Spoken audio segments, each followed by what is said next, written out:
The highway shimmered under the scorching midday sun. Officer James Mercer sat a few car lengths behind a dark blue sedan, its tinted windows humming with heat. He gripped the steering wheel of his cruiser with white-knuckled intensity, heart beating faster as he keyed the radio.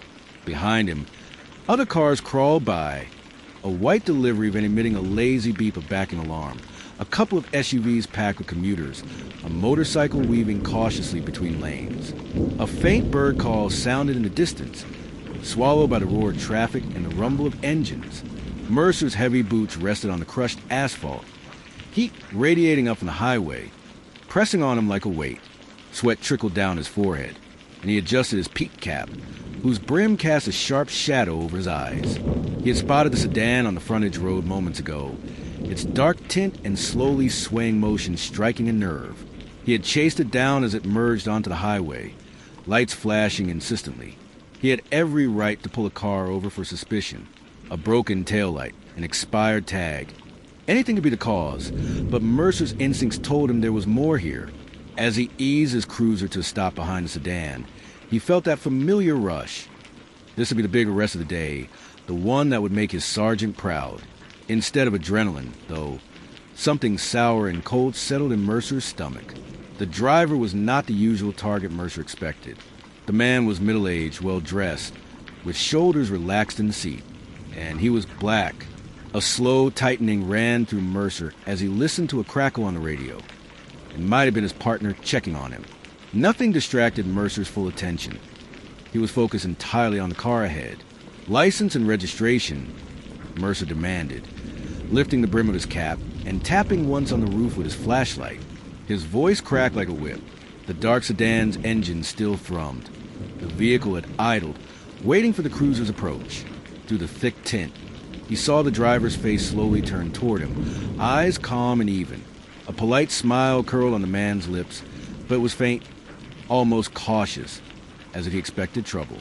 Mercer's jaw went taut. "Turn off the engine," he barked. The man's hands immediately moved to obey, flipping a switch. Mercer's heart pounded in his chest. Every moment now felt charged. The air between them had grown heavy, as though an invisible hand compressed the space. The driver's calm compliance only fueled Mercer's irritation. He allowed himself a thin smirk as the engine finally died, the hum cutting out abruptly. The highway around them seemed to pause. Even the distant bird stopped its song, as if the world were holding its breath along with Mercer. The driver in the sedan, Marcus Tate, as Mercer would soon learn, straightened and unbuckled his seatbelt.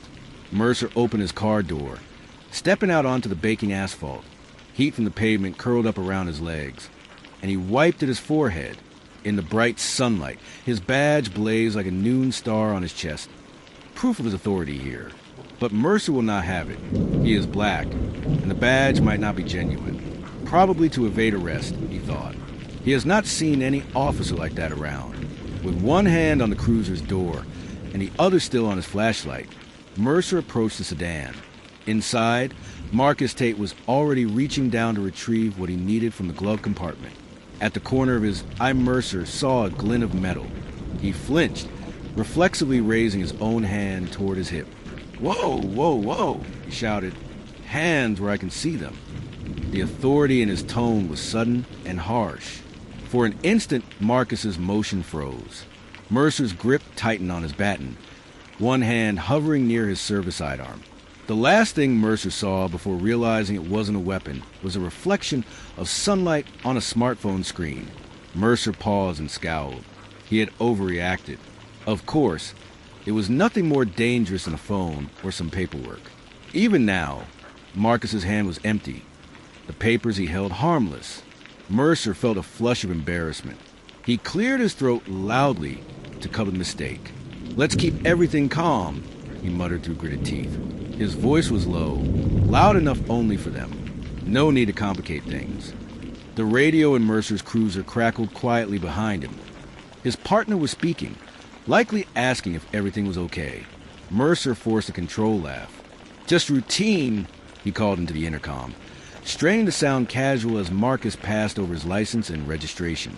Mercer's eyes flicked to the license plate in Marcus's hand. It was registered out of state. That further pricked his suspicion. but he swallowed down the frustration building in his chest. "Get out of the car, please," Mercer instructed, voice stiff. And slowly, hands visible. The sun glinted off the polished wood of Marcus's steering wheel as he obeyed, unhurried but careful. Mercer recognized the manner of someone well-trained. Each movement deliberate. Marcus opened the driver's side door and stepped out. His posture was perfectly still, eyes level with Mercer's as they met. Mercer stared back, measuring the man up. Marcus was tall, solidly built, and his dark skin glowed in the sunlight. He wore a crisp white shirt and dark slacks, clothing one would expect of an office worker, not a common criminal. A neatly combed salt and pepper beard lined his jaw. Mercer resisted the urge to spit out a racial slur that lurked in the dark corners of his thoughts. Instead, he tightened his lips and forced on a grin, the thin mask of a friendly cop. "Good afternoon, officer," Marcus said politely, handing over a small booklet. His voice was deep and calm, resonant with authority. Mercer snatched up the license and registration and let them drop from his fingers onto the pavement with a calculated flourish. The papers fluttered and slid in the summer breeze. "Pick those up," he growled. Marcus bent smoothly at the waist and retrieved the documents, dusting them off as he stood. Mercer took a step back, crossed his arms on his chest, and allowed himself a quick, condescending glance at the man. He glanced down again and noticed the tint of Marcus's windows up close. "You know, dark-tinted windows are illegal in this state," Mercer said, raising an eyebrow. "What are you hiding in there?" His tone dripped with false concern. Mercer noticed a corner of Marcus's mouth twitch in disapproval. The air around Mercer snapped with tension as he inspected the car from a slight distance. Marcus remained calm. He returned Mercer's stare without flinching, though his eyes burned with controlled frustration. From somewhere deep inside himself, he summoned empathy. This officer was just doing his job. If this were any other black man, Marcus himself would only hope the officer stayed professional. And yet, Marcus also knew he could not show any irritation. Not here. Not now. He gently picked up the license from the asphalt and handed it back to Mercer. "Here you go," he said evenly. "Everything should be up to date. I just filled out the renewal forms. But I guess that doesn't mean anything to you." His words were soft, barely above a whisper, but they carried a quiet pride. Mercer merely nodded and tucked the papers into his folder. Mercer took a careful breath through his nose, trying to diffuse the lump of annoyance in his throat. The radio crackled again. "Faint now," Mercer answered. "Unit 34 were all set here." His partner's voice through the static was clipped. 10-4, be safe. It was true he wasn't physically injured, but inside, Mercer felt a sudden prick of fear. What if this had gone badly? He rubbed the back of his neck. No! He was in charge here. He suddenly remembered the stern lecture he'd received from his sergeant that morning. "Carter, we expect results. No leniency." Mercer's name was Mercer, of course, but the memory stuck. He felt as if every word from that meeting was directed at him now. Mercer squared his shoulders. He put the paperwork on the cruiser's hood and grabbed his radio microphone again. Before that thought could solidify, he pushed it away. Patience. This man was calm, polite, at worst, an upstanding citizen with no problem. Maybe he had the wrong instinct. But Mercer forced himself to smile reassuringly. "All good, sir? Any problem with the car?" he asked, using the formal address for the first time. Mercer was testing the waters, buying time. "Not at all," Marcus replied smoothly. The words, sir, and officer fell evenly from his lips. Just needed to stretch my legs. He nodded to a line of distant highway signs. "I was on my way to a police conference in the city." Mercer's eyes narrowed a fraction. "A police conference?" Of course. That explained the official-looking escort beside him. He coughed out a laugh that was meant to be light. "A conference, huh? Should have said so." He joked, trying to regain some authority. Marcus raised an eyebrow. No flinch. Mercer blinked and realized he had called Marcus sir once again. Habit, he supposed, or respect. It threw Mercer off balance even more. He cleared his throat. "Right. Well, it's still, just part of my duty to check on something." Mercer couldn't tell if he was making matters better or worse. One thing was clear. He was in unknown territory, but he forced his tone to stay casual.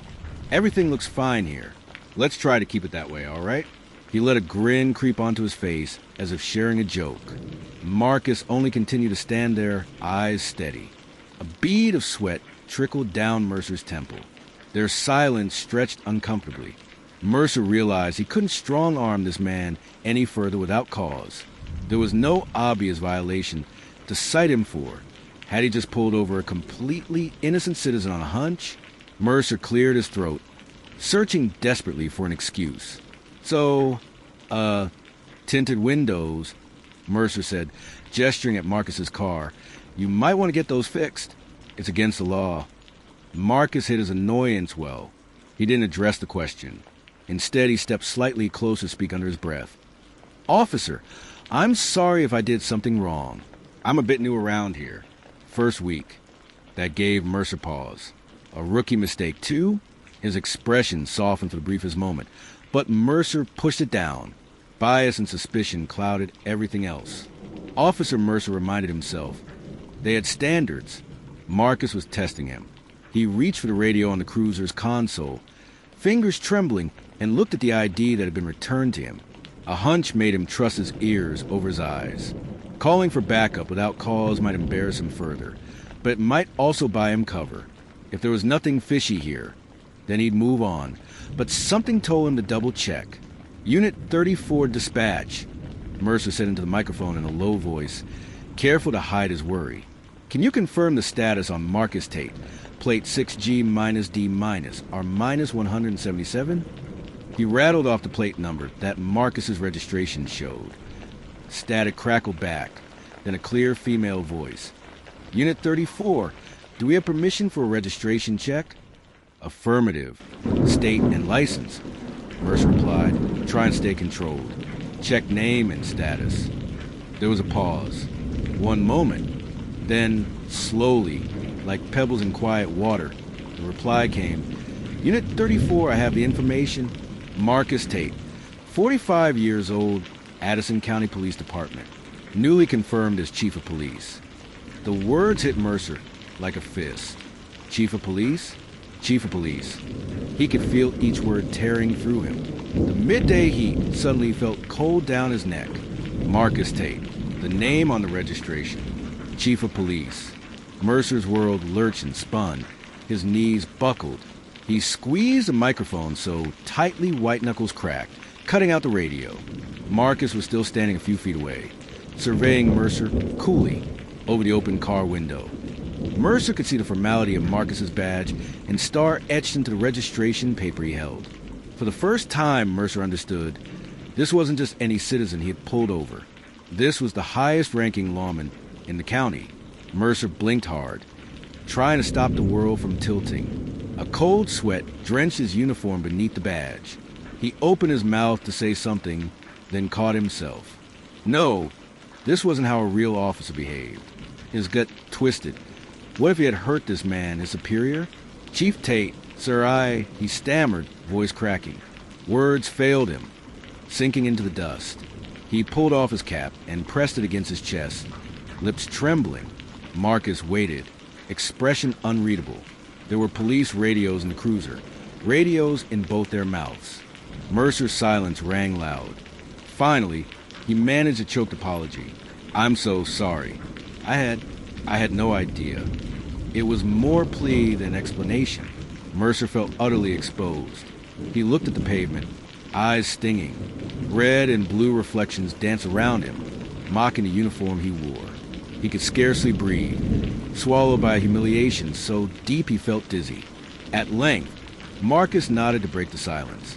The chief's voice was low but firm. "Put your cap back on, Officer Mercer." Mercer snapped the brim into place in a trembling salute. It felt symbolic, ceding control. He mustered all the authority left in him to stay standing. Marcus's gaze was gentle but direct. "Listen, Agent Mercer, Officer Mercer, we're all on the same side here." "Officer!" Mercer corrected himself automatically. "Officer," Marcus affirmed. "We're colleagues now." His use of colleagues was sober, not mocking. For a moment, The arrogance drained from Mercer's face, replaced by something closer to gratitude. Marcus held his gaze a heartbeat longer and added, quietly, "Maybe in the future, remember we all wear a badge in one sense or another. We have standards." Mercer could only manage another nod. "Yes, sir," he whispered. "I understand." The apology choked out in his throat.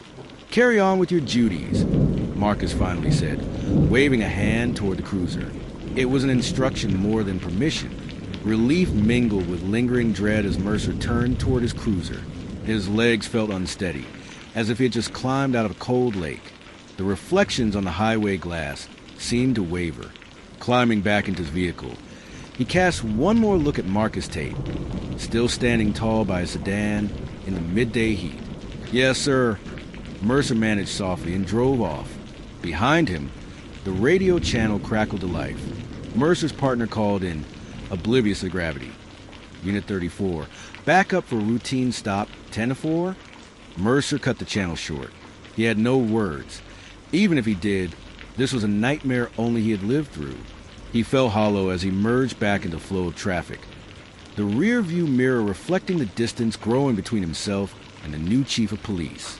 That evening, long after his shift had ended, Mercer sat at the kitchen table staring blankly at a half-empty cup of coffee. The day's events replayed in his mind on an endless loop. He rubbed his eyes as if trying to erase the image of Marcus Tate's respectful yet disappointed eyes. In a cold sweat, Mercer replayed his own taunts, his own demanding license and registration, his own disbelief at his bias. It was almost unbearable. Slowly, he lifted the napkin from his mug and dabbed at the condensation on the countertop, as if wiping away memories. His wife, Elaine, watched him with concern from the counter. "What happened, honey?" she asked softly. Mercer shook his head, unable to answer just yet. Finally, he took a deep breath, then another. "Elaine, you won't believe this," he began haltingly. He told her everything, pulling over Marcus Tate, his own accusations, and then the revelation. Elaine gasped when Mercer admitted what he had assumed about Marcus. Mercer found himself crying, tears of shame, of relief, of dawning empathy.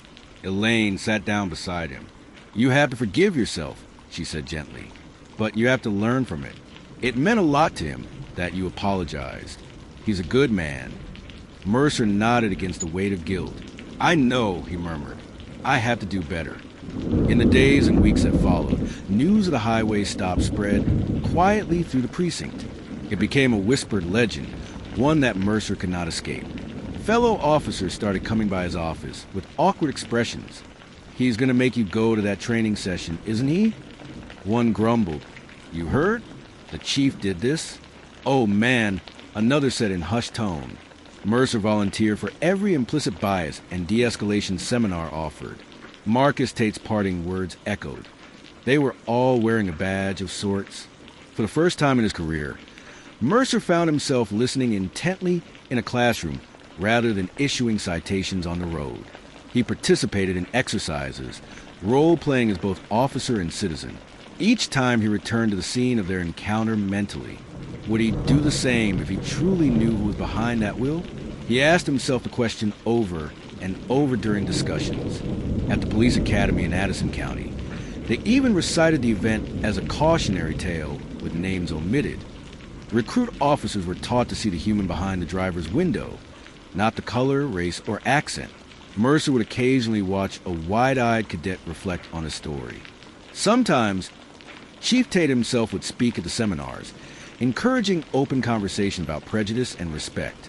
Meanwhile, Marcus Tate continued to lead with the quiet strength he had shown that day. He followed through on the promise he hinted at: honest review and accountability. He organized community listening sessions by personal mandate, inviting citizens to meet their local law enforcement.